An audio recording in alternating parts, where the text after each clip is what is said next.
আমরা অনেক সময় দোয়া করতে থাকি, কিন্তু আমাদের দোয়াগুলো কবুল হয় না। আর এই ইসমে আজম দিয়ে আপনি যে দোয়া করিবেন বা আপনি যা কিছু চাইবেন তা সব কিছু আপনি পাইবেন। উল্লেখিত দোয়াটি একটি বিশেষ দোয়া যা হাদিসে পাওয়া যায়।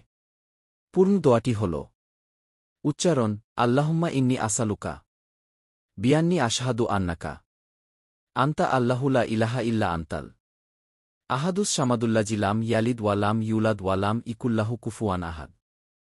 বাংলা অর্থ: হে আল্লাহ, আমি তোমার কাছে প্রার্থনা করছি, এই সাক্ষ্য দিয়ে যে তুমি আল্লাহ, তুমি ছাড়া কোনো সত্য উপাস্য নেই, তুমি এক, অমুখাপেক্ষী, যিনি জন্ম দেননি এবং জন্মগ্রহণও করেননি, এবং তার কোনো সমকক্ষ নেই।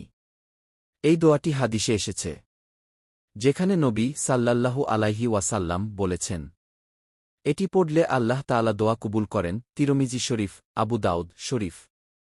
আপনি যদি কোনো বিশেষ উদ্দেশ্যে নিয়ে বা নির্দিষ্ট সময়ে এটি পড়তে পারেন। আবার ইসমে আজম আল্লাহর সেই মহান নাম, যা দ্বারা দোয়া করলে আল্লাহ অবশ্যই কবুল করেন। বিভিন্ন হাদিসে ইসমে আজম সম্পর্কে ইঙ্গিত করা হয়েছে, তবে নির্দিষ্টভাবে কোনো একটি নাম বলা হয়নি। তবে সাধারণভাবে নিম্নলিখিত নামগুলোকে ইসমে আজম হিসেবে গণ্য করা হয়: ১ আল্লাহ, ২ আর রহমান, ৩ আর রহিম, ৪ আল হাইয়্যু, ৫ আল কাইয়্যুম। ইসমে আজম দিয়ে দোয়ার নিয়ম: ১ পাকসাফ থাকা, দোয়া করার আগে অজু করে পবিত্র থাকা উত্তম। ২ আল্লাহর প্রশংসা, দোয়ার শুরুতে আল্লাহ তাআলার গুণবাচক নাম ও প্রশংসা করা উচিত।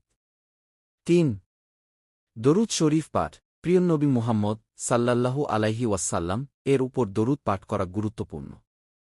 ৪ ইসমে আজম উচ্চারণ, দোয়ার মধ্যে আল্লাহর ইসমে আজম ব্যবহার করা উচিত, যেমন ইয়া হাইয়্যু ইয়া কাইয়্যুম, বিরহমাতিকা আস্তাগিস, হে চিরঞ্জীব, হে সর্বধারক, আমি তোমার রহমতের মাধ্যমে সাহায্য প্রার্থনা করছি।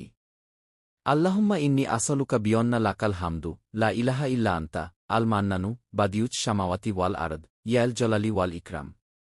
৫ নিজের প্রয়োজন উল্লেখ, এরপর নিজের চাহিদামতো দোয়া করতে হবে। ৬ আন্তরিকতা, ইখলাস ও বিনয়ের সাথে আল্লাহর কাছে চাওয়া জরুরি। ৭ শেষে দরুদ পাঠ, দোয়া শেষে আবার দরুদ শরীফ পড়া ভালো। এভাবে ইসমে আজম দ্বারা দোয়া করলে আল্লাহ তাআলা দোয়া কবুল করেন ইনশাআল্লাহ।